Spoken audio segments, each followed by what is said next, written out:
We back. It's your boy G along with Alec. Another episode here of 1600. Thank y'all for tuning back in. Make sure you like, rate, review, subscribe, comment, all that good stuff for us.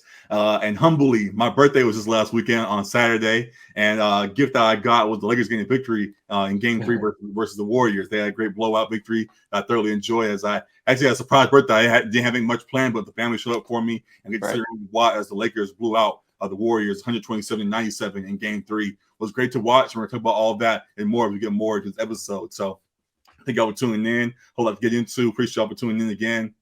Like, rate, subscribe, comment, all the good stuff for us, and a lot to talk about today. So let's jump into it.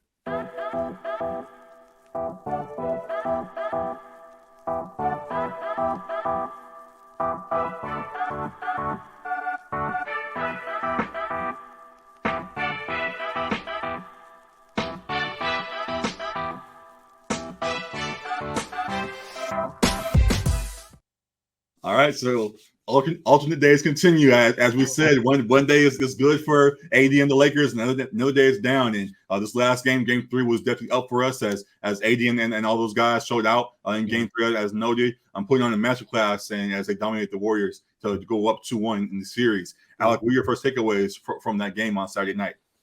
Yeah, it was a dominant performance from the Lakers in that 30-point win, coming off a 27-point loss to the Warriors in the previous game too. I think I said last episode, it looked like LeBron had that look in his eye, like he was ready to make the adjustment and ready to go for Game 3. And a little bit to my surprise, probably to the surprise of a lot of people, LeBron didn't score in the first quarter. It seemed like he was making it a point to get others involved, especially AD, get others involved offensively. And he was able to let those guys like D'Angelo Russell, like AD, get in a rhythm themselves. And then once he was needed to take on a little bit more of the scoring load, he brought it himself starting in the second quarter and finished, as you can see, with 21, 8, and 8. So I thought it was a calculated performance from LeBron. I wouldn't even call it coasting because I think he was still active and he was there defensively too. But it was a nice thing to see that he was able to approach the game and not have to just dominate scoring the ball. It shows again why the Lakers have the depth, I think, to make a run in the playoffs, because he was able to let those guys put up points of their own. Before. Absolutely. We joked in the regular season that he was, for a while, chasing Kareem and doing a lot to make sure he got his points in. But ever since he crossed that barrier, he really has been taking this approach where he's really doing his best to make sure everybody else is well fed during these games. The only time he really did that himself, trying to take over in the game, was in Game 2. Where he came out with 20 in the first quarter, but the team didn't match his energy, so he backed off. Yeah. The whole team kind of just folded in that game. So he likes to take a more of a pass-first approach and make sure his whole team is active. And if this whole team's up to play, he'll match the energy and carry them off to the next level. So, yeah, great to see that he's going to continue to play that way. And it makes things easier for him, as we talked about his age and wanting to reserve his legs and all that kind of stuff. And also it gets him involved and wanting to have those role players more influential in these games, as we hope they would be. So, yeah, definitely glad that we saw that. And, yeah, excited to see how this Game 4 plays out. What other things stand out to you from this last game that we just saw? Yeah.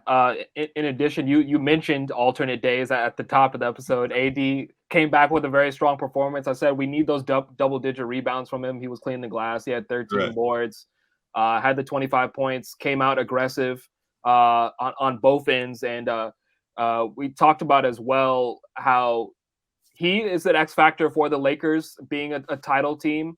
And that's because of how he can impact the game on both sides of the floor, especially defensively. And we saw that in a major way in Game 3 there, where he was all over the place, as you can see from this graphic, which we pulled from a user on Twitter. I forget his ad. I think you have it there. Sport Radar, I believe it is. You see down here, Sport Radar, I believe they are. Okay. Yeah, okay. Had a great graphic that showed just how impactful. These are all the plays that he was impactful on the defensive side. The red ones are plays where shots were missed, and the green ones were shots where he was in on the defensive play. They found a way to score. So as you see, there's a whole lot more. There's a whole lot of red on there. Again, like Cardi kind of thing. A whole lot of red on there.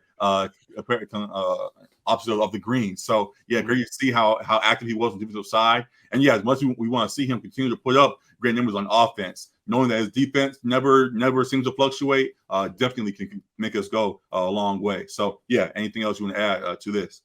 Yeah, with that, I think this right here is the counter argument to the Warriors fans that have issues with the foul call disparity too. I Mm-hmm. mean, we see how impactful AD has been defensively. They're not able to really score on the interior like that, and they've resorted to more mid-range and especially their three-point shooting team, a lot of perimeter shooting. So that's why you're not getting as many of the whistles on the inside because AD is deterring shots. He's impacting shots. He's Right. um, forcing guys to change shots midair, and he's just kind of everywhere on the defensive end. So I think that's a large reason why the Warriors haven't had the free throw attempts that the Lakers have had, and I think Steve Kerr said it himself in Game 1 that the officials were fine in his eyes.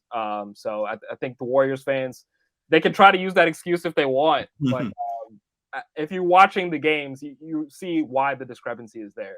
Hey, the refs are always great when they win. When you win the game, the refs do a great job. Don't change any rules. Everything goes great. As soon as you lose a game, change everything. We gotta adjust this. They missed that one call. We stuck his elbow out. Whatever, man. But we see that how impactful that beyond the whistle, just how impactful the play was. You talked about AD and what we continue to do beyond him on the defensive side. So yeah, great to see there, and very excited for Game 4 tonight. So any other points about Game 3? You want to jump more into Game 4? Yeah, one last thing. I was going to give you your flowers from last episode. I asked you if there was anyone else in the Lakers rotation that you'd like to see get some more minutes, get some more run out there. And to your credit, you said Lonnie Walker, and Lonnie showed up. I think he played 24 minutes and was impactful in all of them. I mean, he stayed ready. He's been a guy that's been kind of riding the bench since we made the trade. Correct. But he's stayed ready and was jumped right into the lineup and made an immediate impact. I think he had 12 points, 4 rebounds, 3 stocks. So he jumped right in and was a seamless fit in there. Didn't show any signs of rust. So that's a credit to him and his professionalism, and credit to Darvin Ham too, trusting his guy to stay ready and be ready. So yeah. You should say ready a few times in there. I think he echoed that same exact thing in his post-game interview where they talked to him. He said, "I just want to stay ready. I was patient. I knew that we made a lot of trades at the deadline, so a lot of new guys had to get acclimated. But I knew what my role had established to be prior to that. So I just stayed ready, let them get into the rotation, and I knew at some point again my name would be called. And when it was, we saw on Saturday night, he's ready to answer to it. So yeah, definitely salute to him. He was someone that I wanted to see more of. We also on the flip side, so we didn't want to see more Tristan, but we saw Tristan again on Saturday. The good Tristan Thompson for good reason, as we're up 30 yet again. So I'm fine in that scenario. But yeah, absolute salute to Lonnie for staying ready and making the most of his minutes, and hope we see more of that going forward. So good things there. I guess the last thing I'll note for Game 3 is transition to Game 4. To that same point with Lonnie, just the importance of the role players and wanting to continue to see elevation from them, and wanting to see Lonnie continue to be active as he has been, wanting to see more consistency from D'Angelo, who can be up and down himself as well. Just want to continue to see these guys elevate. As we said, LeBron will he doesn't really set the tone. He'll try his best to set the tone. Well, if guys don't match it, he'll just coach with them. So hopefully they continue to match the effort that LeBron and AD set in Game 4, so we can end this series sooner than most people project. Most people see it as a long one, but if we come out sooner in this Game 4, it could really change the tide of how things go after that. So excited to take real note of what's going to go on there. So go ahead. The 2 games that we've won, the Lakers have won in this series, have been largely because of D'Angelo Russell's production. And that Game 3, he had 5 threes, 5 of 8 shooting from the 3-point line. So he was huge. And he was someone that I called on when the playoffs started. I wanted to see some consistency from D'Lo, and he's shown a little bit of ups and downs, but most recently he's been very impactful in the wins that the Lakers have had in this Warriors series. So happy to see that, and hopefully it continues in this next Game 4. Yeah, excited for that. And now as we get into it, how you see Game 4 playing now? How you think things play out tonight? You think we break away and get a 3-1 lead, or you think Steph and them find a way to put on a special performance and tie things up? Yeah, I think the Lakers need to be prepared for the Warriors to come out firing, to come out ready to throw a haymaker and try to take control of the game from the beginning, as they kind of did in game 2. I heard on the jump, I think it was Mark Spears say that in the Steve Kerr era, anytime the Warriors have lost by 20 plus, the next game they've won by 10 plus. Right. So you got to expect a major bounce back, at least effort from the Warriors. Go for it. Putting in there too. They also keep pointing out that Steve Kerr is 19-0 in the West and in the playoffs too. He hasn't lost a series in the West, only lost in the finals. So based on that scenario, it's assumed that they'll find a way back. So if they have to do so, it has to start tonight. Yeah. So I think at the very least, you're going to see a Herculean effort from the Warriors to seek to take control of this game early. And the Lakers just have to respond. The Warriors are going to go on runs. They tend to have those big third quarters from time to time. So being able to withstand the runs and counterpunch and not just fall back and let them be the aggressor, they need to, even if they go on their runs, they need to be right there with them, hanging around and seeking to enforce their will on the game as well.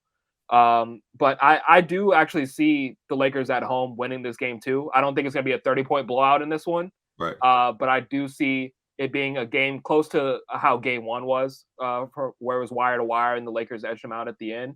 I see a single-digit Lakers win in this game 4. Yeah, I actually agree with that. I think we go up 3-1 in this series. I think this is a game where we see echoes of what happened in the regular season with the Warriors, in that they haven't always been the best road team. They found a way against the Kings, but that's another story for another day. But I think versus the Lakers, who have a little bit more to throw at this Warriors squad, that they'll be able to hold off whatever these Warriors throw at them.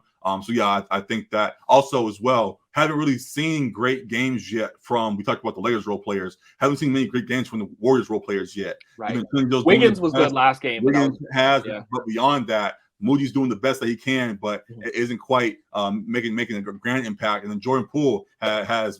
I think there was a clip of Snoop Dogg saying, "Keep shooting, brother." He was clapping him up and all happy, like, "Hey, keep doing what you're doing," because it's helping the Lakers out because of how ineffective he's become. He looks like almost a shell of himself right now. So I don't think that straightens itself out just yet. I think the Lakers can capitalize. So, yeah, I think the role players for the Lakers are the difference in this game. As much as Steph and Clay and Dre surely will have valiant efforts there. So, yeah, I think the Lakers get it done in this one. And then it gets tough because even though we are 3-1, the Warriors having 2 games at home potentially afterwards, just having to win 1 game on the road, I think still could be a very tough challenge. But, yeah, definitely excited for game 4 tonight. And, yeah, definitely going to be locked in for it. So, good things there.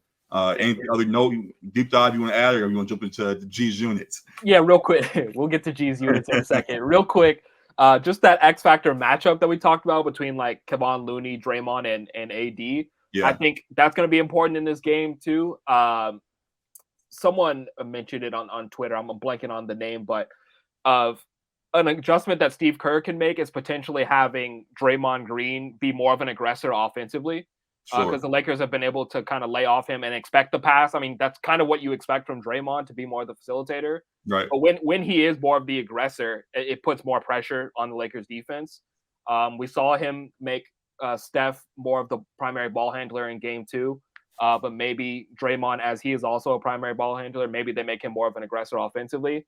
But on the flip side, on the Lakers side, AD cannot be alternate days in this game 4 scenario. Right. We need him to put up a similar type of effort that he put in game 3. I know it can be taxing on your body. This is what you make the big bucks for. This is what you manage some of the load for in the regular season.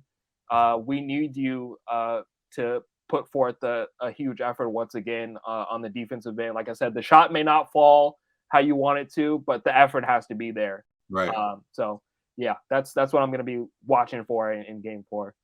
Definitely, we watch for that as well. As we both already noted, just this opportunity where they can kind of smell blood right now and see the opportunity where they can really jump on, and hopefully they attack that and capitalize on the opportunity. So yeah, excited for that, and definitely agree with what you said about the keys there. So we're looking into all of that. Now jumping into some fun things, we're looking at our picks and things. My first G's units, the debut G's units, didn't quite hit as expected. I know a lot of folks were looking like, wow, listen to this dude if he's going to get missing wrong. the very next day, of course, You I rallied.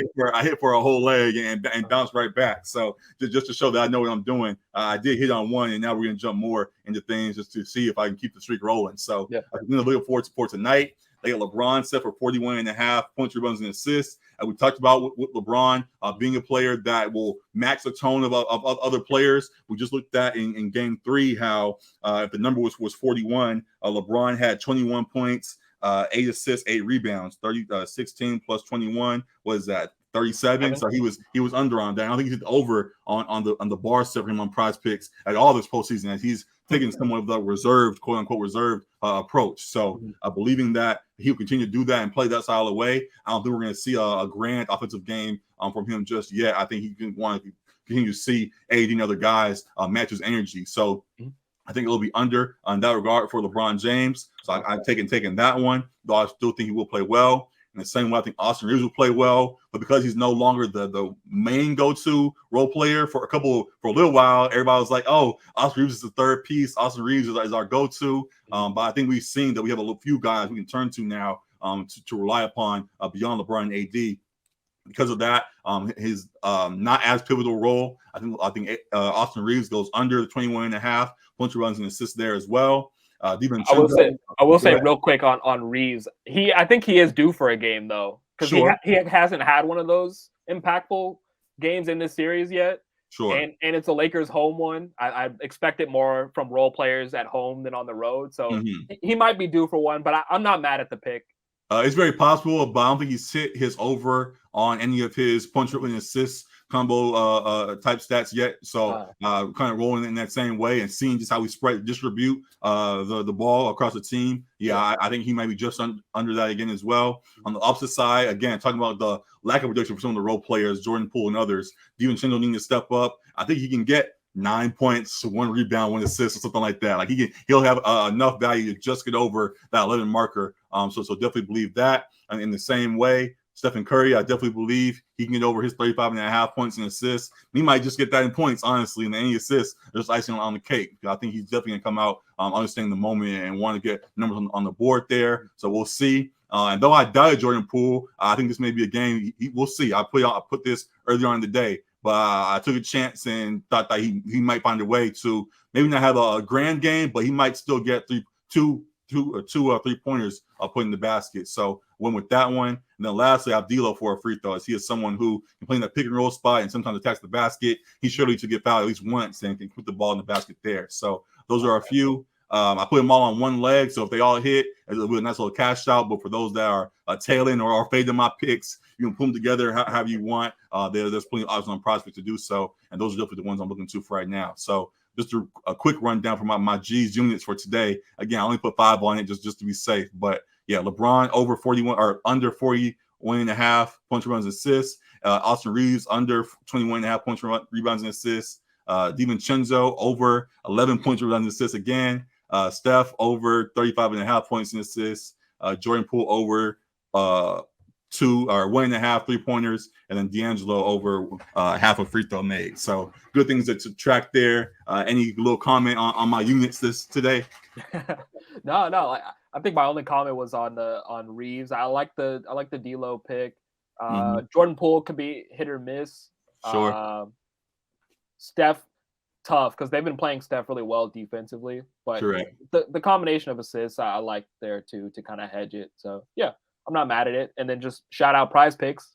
Yeah. Shout out Prize sponsor. If you want to sponsor us, hey. When we get that sponsorship, we'll please shout them out. But for right now, just a light salute. Definitely appreciate that. But definitely good things to continue to follow here, and then Underdog and all the other places there. There are plenty of things you can put your products together on, and this is the one I've been using so far. So good things to note here. But going back to the game, something I want to talk about just with the Lakers in general. As we see, it was just announced or just updated in the last couple of days to your Troy F statement. In a way, the Lakers have now been bumped up to the favorite in the West to come out of the West to go to the finals. And it seemed that they really could be a team that went from worst to first in a way, as they were 2-10, as y'all are always reminded. Now as a Super Bowl, I saw the football in the corner as a finals level team, seeing how good they are. Just wanted to ask you, what do you think are the biggest hindrances at this point to them getting over the hump and being a championship team? Yeah, I mean, Within the team, I think, as we've been saying, we go as AD goes. So AD's health would be a major one. We've seen it in the past. AD has gone down with lower body injuries that have hurt the team. I don't think, as good as the Lakers have been and as deep as they are, I don't think they could do it without one of AD or LeBron. Like I think they need everybody healthy.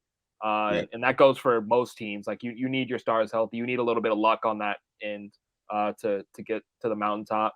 Right. And then outside of the team, I think the Warriors still present a threat, but I think the Lakers have a real legitimate chance to take control of this series tonight, and I believe they will close it out in 6. But also in the West, I think I'm not as worried about the Suns. I think how they're playing is unsustainable with KD playing 45 minutes a game and CP3 hurt once again. Booker has been sensational, but to just put it all on him is tough. They really only have 5 guys that kind of contribute. He seems to be up for the challenge, though, I will say. He does. I hear you. He does. And then, but I think the Nuggets in the West, who haven't really gotten their full due or full credit as a 1 seed, they are in a 2-2 battle now with the Suns. But the Nuggets are deep. Jokic dropping 50-point triple doubles, and dropping opposing owners as well. Right. But I think Jokic has been sensational. We'll talk about some X factors in a second. Jokic has been sensational. The team is deeper. Jamal Murray healthy, Michael Porter Jr. healthy, Aaron Gordon, KCP, guys stepping up. I think they're a deep team and they can provide the Lakers with some problems in a 7-game series. I would slightly favor the Lakers, but I think the Nuggets have a legitimate case to be a hindrance to the Lakers getting to a finals. So you got AD's health, you got Steph potentially, and then Jokic as a 3 there. I definitely see that. I think, I definitely agree about AD, his health and consistency, especially as the playoffs we get deeper into the playoffs. Legs get heavy and all of that, and we already seen clips. I think it was after game 1 they showed a little clip of everybody in the locker room, and the whole team was iced up. Top to bottom. Remember that there was always those pictures of Kobe after every game, iced up, wrapped up. The whole squad looked like that after game 1. So if fatigue and things start weighing in, that surely is it. As you see in the ticker here, I definitely believe top of the list that the biggest hindrance to the Lakers is us at this point. I think if we can find a way to stay healthy and all of that, the only team that can stop us is us, and I don't think we will do that. I think we can go over that hump. So we'll see that. But beyond there as well, I still want to make sure we get this series done with the Warriors first. Because if not, as you pointed out, Steph surely is that. We definitely agreed there. And in a roundabout way, while I agree with Jokic, we see what Jokic is, and he's going to be that. Like it's clear he's up for the moment and ready for that. I kind of had the same thing, but flipped, and I had Jamal Murray as the biggest thing. Because if Jokic has any sort of sidekick that really can elevate that squad, it makes them very, very dangerous. So I agree in those part. And I also just want to acknowledge things going on in the East too. I think that I was actually going to say something about that real quick. About Jamal Murray. About the East. About the East. Oh, about the East. Yeah. I think the 2 teams that could beat us in the East are maybe the Sixers and maybe the Celtics. And that was going to be my point. I don't think the Heat can beat us as great as Jimmy Butler is. I think he can make it get there, and that'll be a Hall of Fame moment for him for taking his team from barely getting in the playoffs to getting to the finals.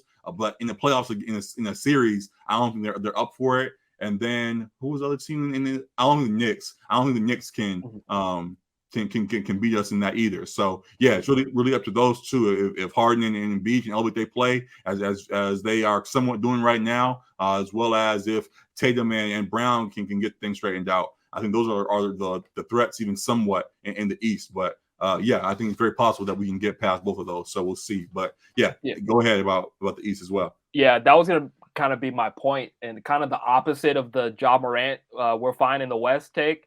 I think the tougher part is going to be closing out and getting the Western Conference. Yeah. But honestly, I think we're fine in the East. I think we're fine whoever we play in the finals. If the Lakers make it to the finals, I like their chances against all those teams. I like the chances against Harden and Doc Rivers in Philly. Mm-hmm. I like the chances against the Celtics, who continue to not impress me. Like they're good. They're getting in their own way a lot. They're fairly deep, but they struggled with the Hawks. They're streaky with the three. Like they're really hot from three, and then they can get cold. Closing games. Jaylen Brown seems straight up with this team. Like, I don't know if he wants out or what, but every time he talks, he's like, "Yeah, bro, like I got to demand the ball more." Yeah, like, that was his comment after this last he game. Seems like he's out of it. So I think he has aspirations to be the number one on a team, and for good or worse, we don't know if he can truly be a number one. Mm-hmm. But that may be the underlying issue for Jaylen on the Celtics team. Sure. I think he's perfect as a number 2 or a 1B. Right. But they also, if that's the case, they need Tatum to be the 1A, and Tatum has been a little bit up and down at times in some of these games. Mm-hmm. So yeah, I'm not convinced. I mean, we played them 2 overtime games in the regular season.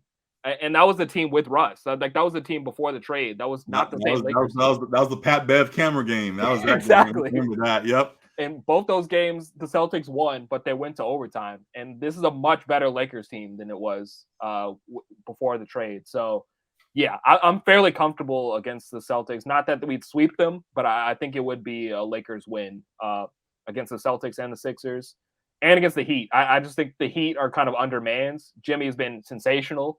But I don't think they have enough. If Tyler Hero's going to be out, especially too, I don't think they have enough offensively to keep up. So I think we're fine in the East if we get the West. Okay, yeah, I'm with you on that. So yeah, just excited to see how things play out with the Lakers, where we have bounced back into great shape. We didn't think we'd be there. I'll continue to hold the L. I'm not hiding from it. I've been saying we a lot now. I was with the Kings for a while. I know I've flipped back, or however you want to call it. Definitely happy to see what's going on here, and yeah, we'll see how far this team can go. So yeah, good things to see there. And the last thing, as we take a step back from the Lakers, just in general, this may be the same answer, honestly, but I'll ask it. Who do you think are the top 3 X factors in the playoffs, just in general right now?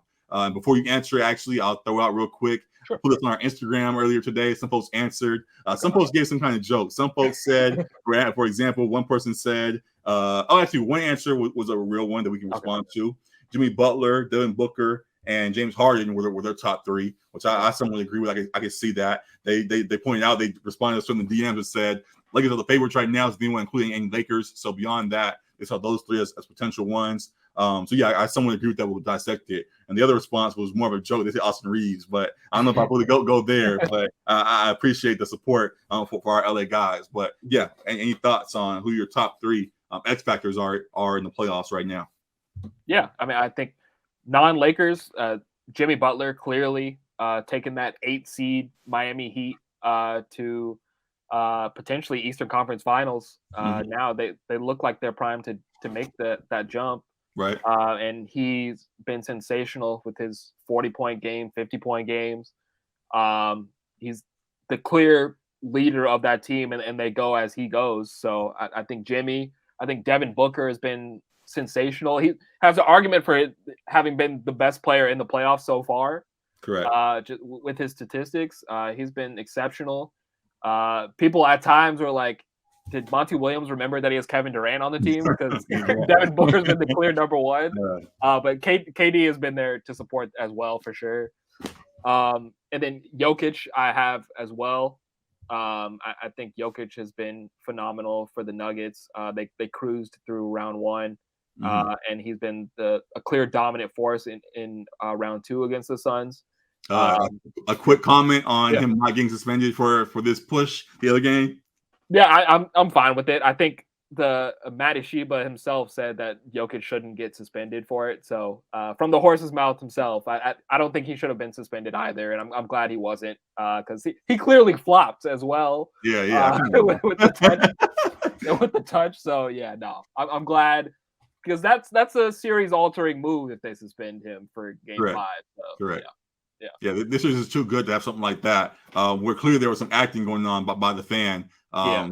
hinder it in Yeah, that way. if he It's not smacked him or something, that would yeah, be different. it's But not a Draymond thing where he was going to the crowd, hyping them up and cussing at him and all kind of stuff. He was just trying to get back to the game as we trying to get the want him to ball. do. Yeah, Yeah, so yeah, I'm fine with it. Though I will say, Yogi does have a little bit of a history that people don't want to talk about, but that's another conversation for another day. We'll get back to it. But any other X factors you want to point out real quick? Just the one we always talk about is AD. It's not the sexy pick, but it's the clear X factor for the Lakers. Yeah. We go as he goes, as I always say. So yeah, I agree. If I had to rank it, I think AD is the number one X factor in the playoffs right now. Seeing what he could do, surely could change how this whole playoffs goes. And the Lakers being the favorite now is because of what we see the potential of him being. So looking like he should be the defensive player of the year, to be honest. There'll be argument if he was working through the season all year long that he could bounce back and get it next year. We definitely believe that.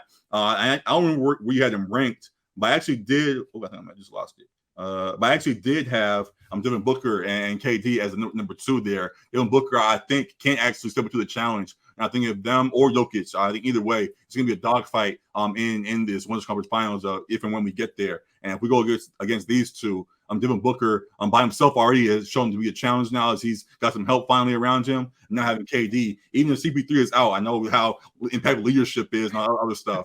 I think that those two definitely can answer the challenge the Lakers throw at them and can combat the size and all of it that they present as a challenge for most of the other squads. So yeah, Devin Booker on the role that he's been on, yeah, I think he definitely is right there as the most important X factor. And the last one, somewhat similar to how I talked about Jamal Murray alongside Jokic. I think if where you go? I might just lost it. But nope. Here he is. I think if James Harden elevates his game as he's been doing, Embiid is answering the call right now and showing why he's MVP and all of that, or MVP this year. Though Jokic has shown too why he's a top dog, but and Embiid definitely is playing well also. And James Harden can continue to elevate as he's been doing. This is what we hoped how he would look when he first got there. He's finally getting more aggressive on the offensive side beyond just passing and things and putting the ball in the basket. So if he can continue to be a weapon in that regard, it surely can be a tough out for anybody in the West there. So yeah, I think those three for sure are the biggest X factors. We saw these guys as a potential final squad when they were put together. We saw it as, I don't want to call it a last hurrah, but we saw it as maybe the best chance now for Harden to truly get it without any other X factors going on. Yes, it may be a better team in Brooklyn, but because of all of this stuff going on, we saw that it wasn't going to quite work. Seeing that this team is just all about basketball and they wanted to win, I think that Harden can really get the team over the hump. So yeah, AD, Booker, and Harden for sure are my top 3. Again, Jimmy Butler is great. Love what he's doing. Full fan. Might be a jersey, all that kind of stuff. I just don't think his team's gonna win the finals when they get there. So that's why I don't put him in the list as great as it's going. So good stuff there. And yeah, any other comment as we get out of here? No, I think we're good. All right, so that'll be it. A quick 5-second thing. How do you think the Heat game goes tonight? Heat Knicks. I think it's game 4 as well. Heat Knicks in Miami. I think the Heat win this game as well. Yeah, I think Jimmy has their number there. I agree with that. And let me just go side by side. And then also, I guess for tomorrow, how do you have the Nuggets and the Suns game going? Yeah, that should be an interesting one. I think the Nuggets win this one. I think Chris Paul is still up in the air. He may potentially return. Correct. That might be good for the Nuggets, to be honest. But I think the Nuggets win this game 5. This could potentially be a 7-game series. Yeah. For sure, and I kind of hope it is, so they get worn down a little bit as we get ready for them too. So yeah, definitely excited for that. What's the last series there we did? Oh yeah, Celtics and Sixers. How do you think that goes tomorrow? Yeah, I think the Celtics bounce back. Again, they're just not a team that I have like supreme confidence in, like winning games that they should, because they had a real chance to steal that game 4 and should have won that game, to be honest. But I think they'll win this one back at home. I got the Celtics winning in 7, so I think they win this game. I can see the Sixers winning this game as well. Though they have been close, and the Celtics were a few adjustments away from actually beating the squad yet again. I think Harden's again. I think he knows what he needs to do now, and will continue to be impactful, very impactful offensive game beyond just passing and facilitating. And we'll really make sure this team is over the hump there and the rest of the team will answer the call as well. So yeah, fun things to pay attention to beyond just the Lakers here, but excited for tonight. Then we can stay tuned to it all. And yeah, that's it for right now. I appreciate y'all for tuning in. Continue to stay tuned for all of our picks and our prize picks and all that fun stuff as we go ahead. If you want to stay tuned to all things out LA and beyond. And yeah, we just appreciate y'all for tuning to another episode of us. So like, rate, review, subscribe, comment, all the good stuff. That's it for today. It's your boy G along with Alec. Any last word, Alec? No. All right, then that's it. Thank y'all. Appreciate all the birthday wishes and all that I've gotten in my DMs and stuff. And yeah, we'll see y'all again very soon. Appreciate y'all, man. Peace. Deuces. You're 26. I don't know, whatever.